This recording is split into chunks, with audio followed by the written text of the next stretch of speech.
ছেড়ে কথা চলে গেল। আমরা তো আর কেউ অগ্নিটাকে সামলাতে পারছি না।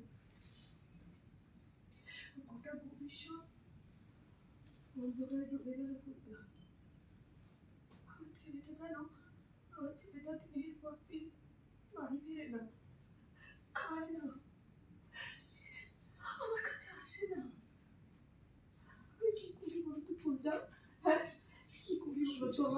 আমার অগ্নিটা কি বলে বলতো ফুলটা? সুচিতা, আমি কি বলবো জানি না।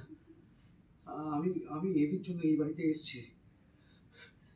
এবি যখন কাজ করে কতটা নিখুঁত কাজ করে তুই জানিস না। আজকে আজকে ক্যাফেতে একটা অপূর্ব রান্না করেছে, যেটা না খেলে তুই বিশ্বাস করবি না। ওর বিজনেস এক্সেলেন্স যে কোন দিকে পৌঁছে গেছে তোর কোনো ধারণা নেই। শুধু শুধু এবি ভালো নেই, আর এবি ভালো নেই বলেই ও এরকম আচরণ করছে। তুই জানিস, আগে সাংবাদিকরা এলে কিরকম স্মাইল করতো, ওয়েলকাম জানাতো, কিন্তু আজ আজ এবি সাংবাদিকদের ধাক্কা মেরে আমাকে ছাড়া তো কিভাবে কিভাবে কাটাবে? আমি আর কিচ্ছু ভাবতে পারছি না, কিচ্ছু ভাবতে পারছি না। আমার অগ্নিটাকে এইভাবে দেখতে তো আমি চাইনি। বল লেখা, আমার ছেলেটাকে কি সুন্দর কথা মা আমার সবার সঙ্গে এক করে রেখেছিল।